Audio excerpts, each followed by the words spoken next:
Welcome to the Commonwealth Policy Center's Candidate Forum. I'm your moderator, Richard Nelson, and joining us for State House District 41 is Sara-Elizabeth Cottrell. She's running against Mary Lou Marzian, a former state representative. And for the record, Mary Lou was invited to join, but she declined to attend.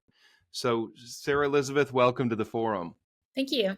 Hey, we were just talking before we began the program about you attending CPC's candidate training just a couple years ago. Yep. And you ran in a primary 2022, I believe it was. Yes. Yep. And here you are again. So tell us, first of all, you're in District 41, which is the Louisville area. Tell us why you're running for office again. So I used to live in the more south central part of Louisville in the Okolona area, and then I moved up into the Highlands area, which is District 41. It runs from Hikes Point up through the Highlands, where the zoo is, and then over to like the Audubon Hospital area. And so it's a very different area than Okolona. So when I moved up into this area, I went to vote in 2020 and found very few options on my ballot because I'm a Republican and a conservative. And so I thought what below like president and senator. And so then I thought, I'm so upset about it, but it's only a couple $100 to put your name on the ballot. So why not just put your name on the ballot and then give people a choice? So originally it was just to give people a choice. Yeah. Then I don't do things halfway. And so I wasn't just going to put my name on the ballot. And so I started getting involved with what policymaking looked like in this district at the time, realized that we had been represented for 28 years by someone who at the time was not terribly committed to representing the area and was primarily interested in using shock comments and even legislation, like proposing amendments, satire that made the national news, made people make fun of Kentucky. Right. And so the more I learned about my opponent, who I thought was going to be my opponent, the more I wanted to finally try to put up a fight after 14 landslide elections for her. Then the redistricting happened, and I would not have been in that primary if it had not been for that new map. My two opponents were on the very edges of the new district. Yeah. And then also Mary Lou Marzian was drawn into a primary opponent with another incumbent. So there were two incumbents drawn into the same district. She decided she would retire. Right. Josie Raymond took the seat. And Marzian, after Raymond decided this year that she was going to go to Metro Council here in Louisville, Marzian decided that she wanted to go back. And I thought if she wants to go back, then I'm going to do what I intended to begin with, which is try to put up a challenge and hopefully at least inspire her to show up and vote on bills. So Mary Lou Marzian, longtime state representative from Louisville, probably known as one of the more liberal, left-leaning members of the legislature, very much pro-abortion, very much more government involvement. She was elected year after year there. Now you're in the same district. You're running against her. Some would say, Sara-Elizabeth, that her values are more in line with the district there. Louisville is a blue city. What makes you think that voters will go for you? Because as I understand it, just looking at your questionnaire response that you sent to us and your website and social media pages, you're pretty conservative. So what makes you think that the voters in your district would align with some of your values over hers?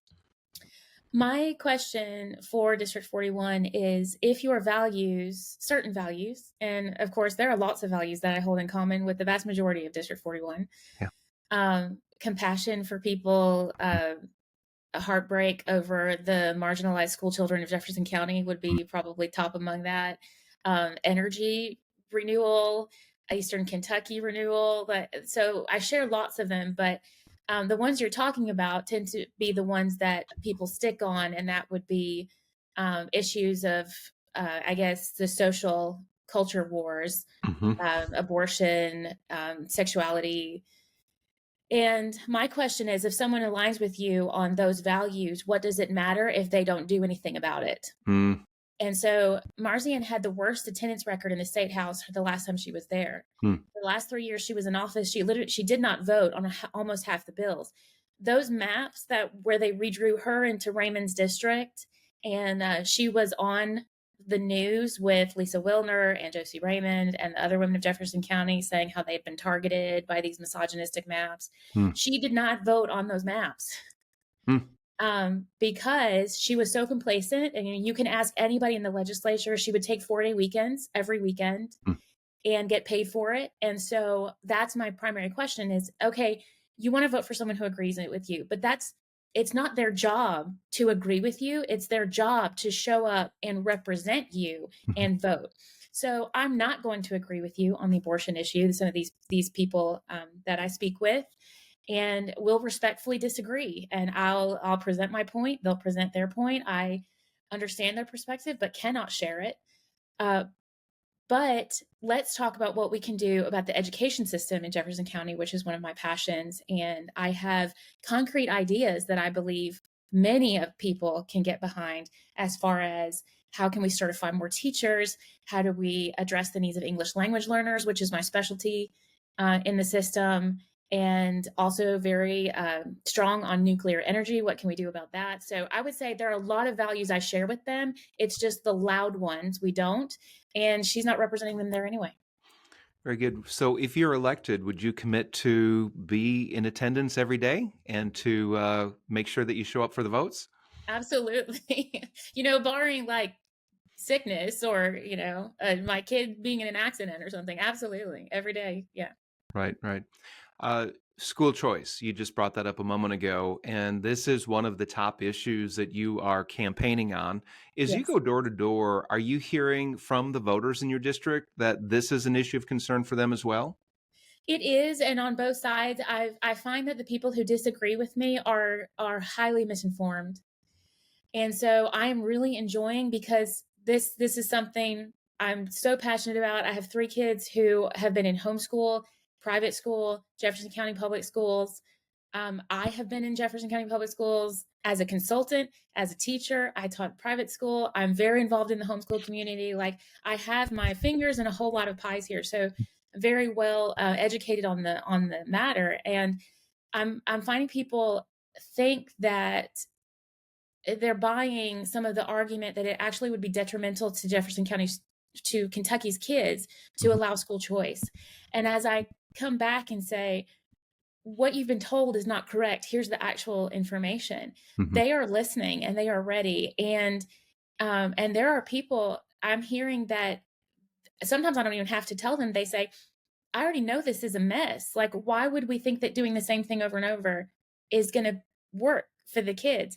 So people are aware of the mess. There are people who are still, they're inclined to be against the school choice measure because of longtime involvement in public education, but they just do not understand the landscape. And the more I talk with people and help them understand the landscape, the more they see that, hey, maybe we need this amendment too, after all. Very good. If you're just joining us, you are tuned in to CPC's Candidate Forum. And with us is Sara-Elizabeth Cottrell, a Republican candidate for District 41. And as it is, this is an open seat. She is opposed to Democratic candidate Mary Lou Marzian. They will face off in the November 5th election. And school choice, as you just heard, is a big issue, primarily in Louisville. Of course, the rest of the state is in on this, and we'll decide at the ballot box this November the 5th whether or not to allow for the possibility of school choice in the Commonwealth of Kentucky. And because of a previous Supreme Court ruling, state Supreme Court ruling, school choice is not allowed. Sara-Elizabeth, I would like to ask you, go to the next question regarding school choice. How do you respond to teachers or administrators or very much public school advocates who say this will take money from the public schools and it will hurt the public schools? And actually, more extreme claims are being made, such as it's going to destroy our public schools if you allow school choice. How do you respond to those assertions? Well, one of the good things about being one of the last to the table is that you can see the mistakes other states made and not copy them. Hmm. And I truly believe that we can craft really good legislation that doesn't have anything to do with the funding in the public schools. But first off, I am greatly disturbed by how much this conversation is about money. Um, Mm-hmm. we are you if you don't live in Jefferson County, if you don't walk the halls and the classrooms of Jefferson County Public Schools, you do not understand the depth of failure for these children. You when you're looking at a school, there is no such thing as a JCPS school, because you take, Norton Commons Elementary, or Norton Elementary is so different. It's a different universe from, say, Maupin Elementary. So you go into school like Maupin Elementary, I forget exactly what their proficiency rate is. It's something like 10%. Hmm. Tell us what you mean by that. What do you mean their proficiency? Are you talking math, Yeah, English? I'm talking about just overall kids who can do math and reading on level. Okay. So, and you can easily find those exact numbers, and you can, just try it. Look up any two schools and see the difference in what the proficiency rates is. And we've been so gaslit here in Jefferson County that, I live in the Highlands, which is one of the most wealthy areas of Louisville. Hmm. The school that everybody in this area tries to get their kids into is Bloom Elementary. I think their proficiency rate is about 65. They have about 65% of kids on level in math and reading. We've been so gaslit that we think a D is the best school in the area. Mm. And that's not the best school. I don't want a 65% rate. And at the same time, I'm looking at schools with like a 14% rate. Yeah. And so the issue is, what can we do for the children? Because we're talking about our future workforce. We're talking about keeping kids off drugs, having them create safe and thriving families. Yeah. And so that's my primary issue. But on the issue of money, um, one question I have is, if a child leaves the school, why should the school continue to get money for a child that is no longer there? Right. Right. So my children are no longer in JCPS. And so my family saves the district approximately $60,000 a year Okay. by keeping our children out of the school. And we don't even get a tax break for that. Yeah. And so why would Jefferson County want the money when they don't have the kids is one question I have. Another question is, imagine this, like when I say we can craft good legislation, imagine we create a voucher. Mhm. They are saying voucher this, voucher that, even though there's no vouchers in the amendment. It's not a voucher bill, not a voucher bill. And I am very excited about the possibility of actually charter schools in Okay. Jefferson County rather than vouchers. But if you want to talk vouchers, imagine there's a voucher. Hmm. Imagine the voucher is 50% of the district spend minus the federal amount. Hmm. So forget the federal government, take what the district collects and the state collects, and rebate half that to a family that leaves the public school. You can do that. You can write the bill that carefully. Like, if we're really about saving these kids, it's not what I want. I'm for universal school choice. But if we want to really save these kids, this is what we could do. 50% stays with the district, because Jefferson County faces real challenges as far as kids with high special needs where they have to have a Right. one-on-one caregiver there. Right. That's very expensive to provide. So let's say half of the money stays with the district. So their per student spend goes up. We Okay. can have school choice and increase the per pupil spending. Okay. And then the other half goes with the family. So the family gets empowered to choose a different school, and the school's income, like revenue, goes up. So just to say, there are so many options. We could craft this so well, and it's really about the kids. Very good. Another aspect of your platform, Sara-Elizabeth, is that you are pro SRO in the public schools. That stands for SRO is Student Resource Officer, if I'm correct. And that's School, essentially having a law school resource enforcement. officer. So say again. School resource officer. Yeah. Okay. So this is where you have a law enforcement presence in the schools, correct? Yes. According to one statistic or a survey some time ago, 90% of Jefferson County public school teachers say that they want SROs, but your opponent, Mary Lou Marzian, is opposed to that. Tell us more. Yeah. When she interviewed with the news on that, she said that she was afraid that the school resource officer would shoot a kid reaching for a pencil.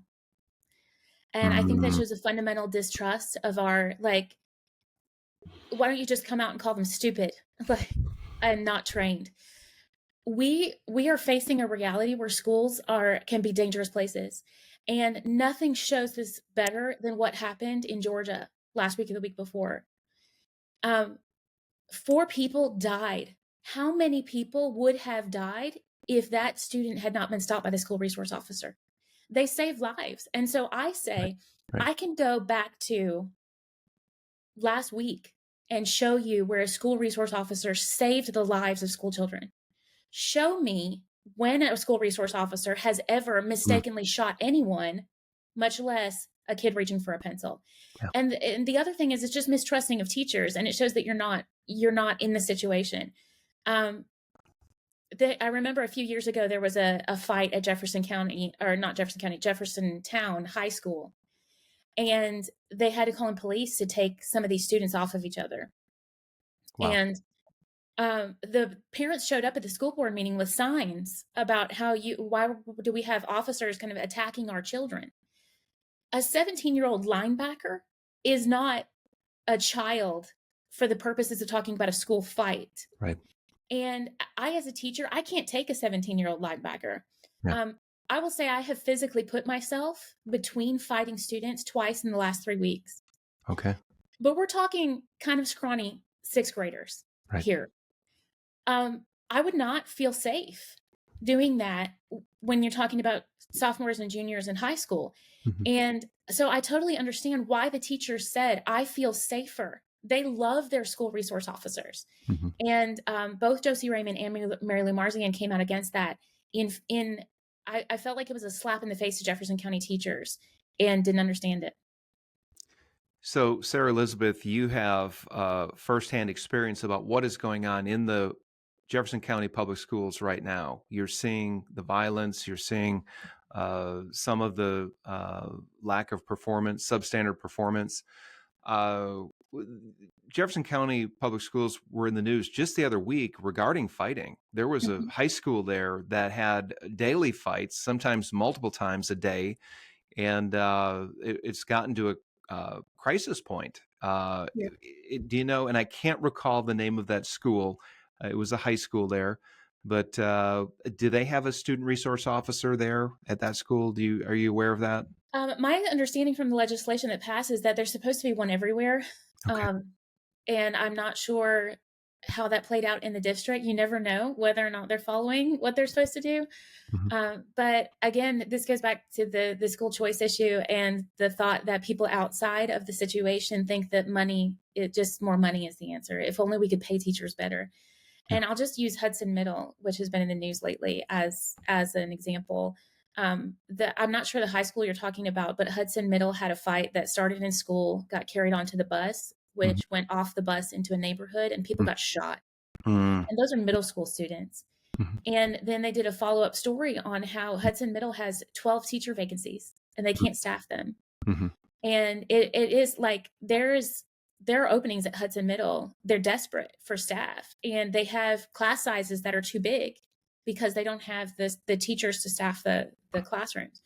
That's not an issue. Hudson Middle is part of what we call the choice zone, where you get an $8,000 a year stipend on top of your starting salary. Mhm. So year one, you're making well over $50,000 a year at Hudson Middle, Okay. and that's and and you get 70 days vacation a year. So if you're going to compare apples to oranges, you have to compare it to a job where you get 70 vacation days a year.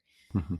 Um, it's not the money; it's that they can't keep the teachers safe, and so what's the immediate thing we can do? Because I look at these classrooms and I've been in education for 25 years, and I can spot them so quickly. The kids, I would say some classes it's a third of the class, some as many as a half, some as little as a quarter of the kids. They're just keeping their head down. They're just surviving. You can tell that they Mm. want to learn. They wish things were different, but Yeah. there's nothing they can do. And it's almost a learned helplessness in them where they're just like hunched in on themselves and they just need out. Yeah. School choice is what we need to rescue those kids. So here's the next question. You've described the problem. You're seeing it firsthand. I think the statistics bear out that too many of the public schools in Jefferson County are failing. The other part of the equation, though, are parents demanding school choice in Louisville schools. Are you hearing this from the voters in your district as you go door to door? I will say that my district is one of the most childless districts in the area, or childless district, yeah, in Louisville. And so I'm talking to a lot of people who have their kids grown and gone, and that's another issue that I hope we can overcome with more information. Where people say, "Oh, I did my part, and my kids are gone," or "I don't have any kids." Um, but they do understand. There's when you hear this, especially because they're so educated, and that's another problem that creates a bigger gap between the haves and the have-nots in Jefferson County, Mhm. is that you have people who know how to work the system and who don't. And the educated people work the system and they say, "Oh, this is the elementary school that we're going to try to get into." And people around my district will say things like, "Oh, we're getting into fifth grade and we got to think about middle school." They'll ask questions like, "What's it like to go to Catholic school if you're not Catholic? Like, is that okay? Because I just don't think we can do these JCPS middle schools." And so I don't think they understand what school choice could do for them. So I think that the short answer to your question would be, I don't think they understand that school choice means Yeah. that they would have an easier way to get out without having to figure out whether or not you can go to a Catholic school without being Catholic. Kentucky is at a crossroads. We can choose to give in to the radical left, or we can choose to engage the culture in a God-honoring way. I started the Commonwealth Policy Center because I believe that Christians have a responsibility to influence government and society to the glory of God. While the Commonwealth Policy Center's made a significant impact, our work isn't finished. If you'd like to join our movement working for timeless values, then head to our website. To learn more, go to commonwealthpolicycenter.org. Good. Let's move on to another issue, healthcare. You say that there should be better transparency in healthcare pricing. What would you do as a legislator to fix that and to bring about more transparency? Yeah, so I've written to my legislators because that's what you should do as a constituent. And when you see the problem, you try to tell somebody to fix it, right? So I've written to our federal legislation and also local. Mhm. We have some fairly good federal legislation regarding transparency in hospital pricing. Mhm. But what I found in my experience, and has been very frustrating for me personally as a woman with multiple sclerosis, Mhm. is that transparency doesn't extend to things like physical therapy and kind of clinical experiences.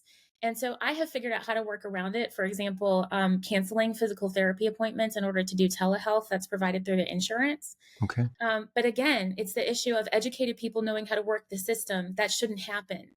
Mhm. That you ought to be able to call U of L physical therapy and say, how much is this going to Yeah. cost? Yeah. And they can at least give you a range. How Yeah. hard is it to say it's going to be somewhere between $75 and $160, Yeah. depending on your insurance? And Yeah. they don't do that. They say, I can't really tell you until you come.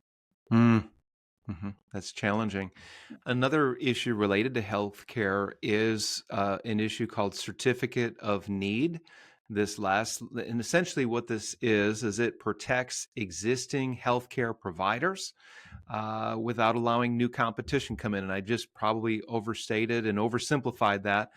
But this last legislative session, there was a bill that would have reformed Kentucky's certificate of need laws in order to allow new providers to come in, new options to come in for patients. Where do you stand on certificate of need reform? I think certificate of need has outlasted its utility Hmm.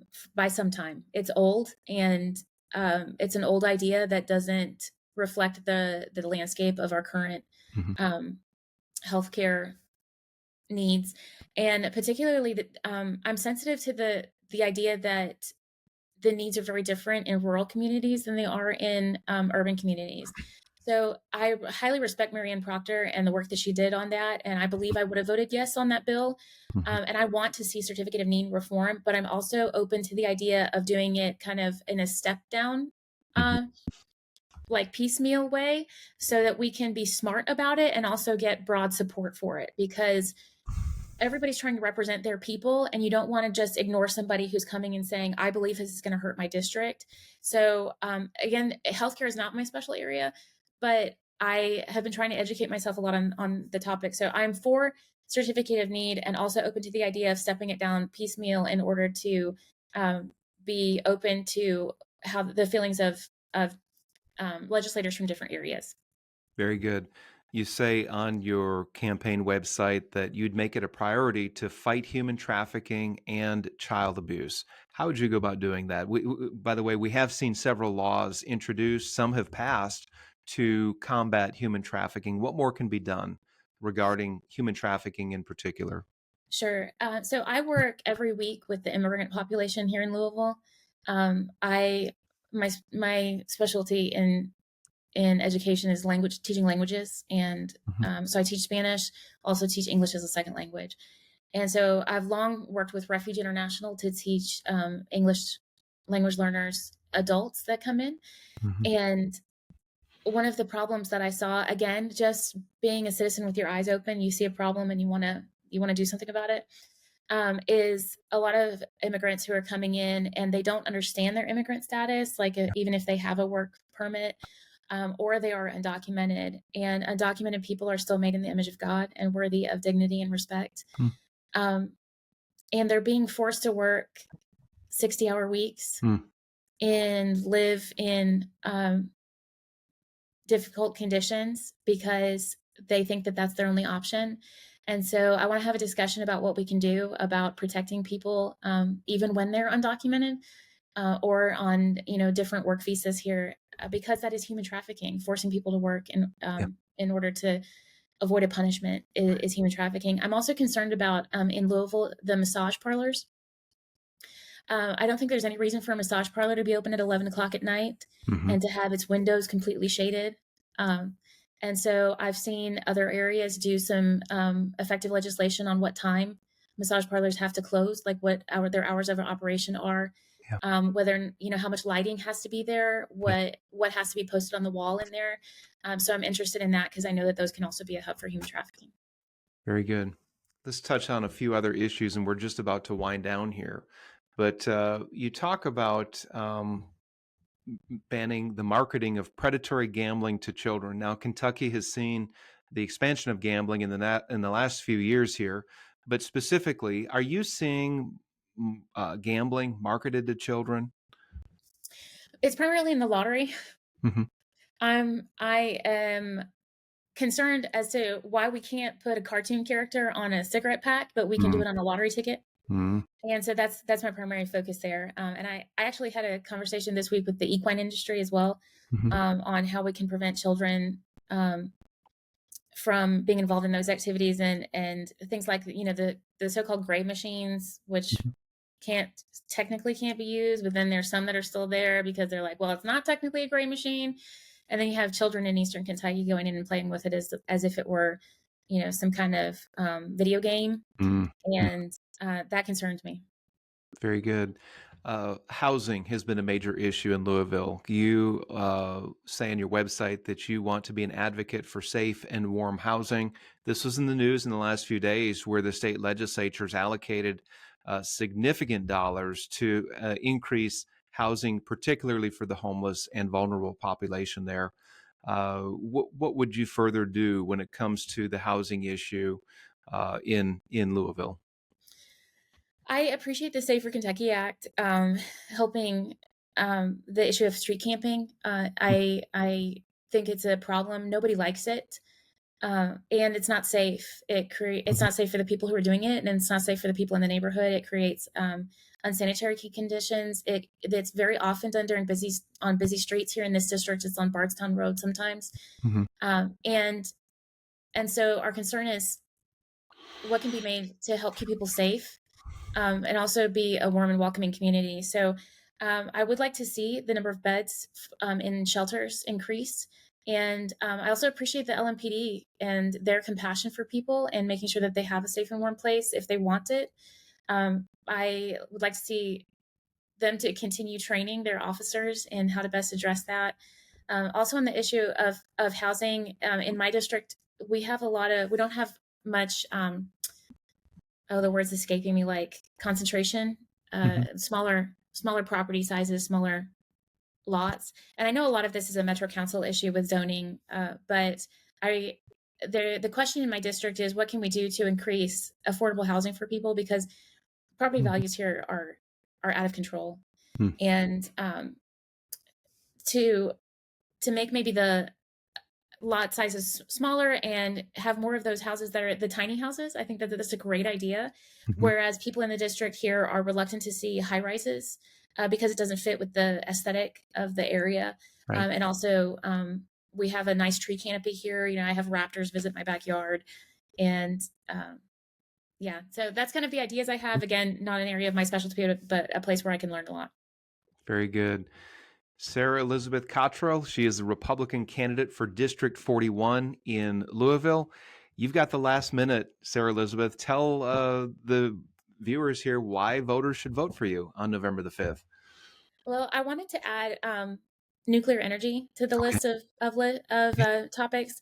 I grew up in East Central Georgia in the shadow of Plant Vogtle, which is the largest nuclear power plant in the country. My father was an internal systems analyst there for 30 years.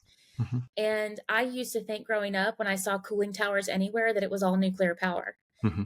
And then I come here and learn that it's not only is it not nuclear power, but people don't trust nuclear power. They're afraid of it. Yeah. My opponent said that we can't have nuclear power. She said, absolutely not. No nuclear power in Kentucky. And her reason was that we have the San Andreas Fault in Western Kentucky, which is not true, but probably just a slip of the tongue that she just wanted to mention that the earthquakes are a possibility. Mhm. It just shows a fundamental misunderstanding of what nuclear energy is. And I'll quote someone that I wouldn't normally go around quoting, a gay Black Latino representative in the Mhm. House of Representatives. But Mhm. this is another way where I say, maybe our values are a little different in some areas, but we can find lots of things we agree on. So Richie Torres, who is a representative out of New York, um, said something last year that really resonated with me, that there's no pathway to net zero without nuclear. Okay. And so environmental concerns are a big concern in my district. And there's not enough solar power to do it. There's not enough wind power in Kentucky to do it. But also, it just the impact on the economy, it could be huge to have to Mhm. bring nuclear power to Kentucky. So I'm very excited about the commission that was formed to investigate it, and would love to be a part of bringing nuclear power to Kentucky. Very good. Sara-Elizabeth Cottrell, thank you so much for throwing your hat in the ring and running for the candidate for State House District 41. And thank you all for tuning into CPC's Candidate Forum. Don't forget to vote. The election is on Tuesday, November the 5th. Early in-person, no excuse absentee voting will take place on October 31st, November the 1st, and Saturday, November the 2nd. Make sure you get out and vote. Thank you, and may God bless you. Thank you.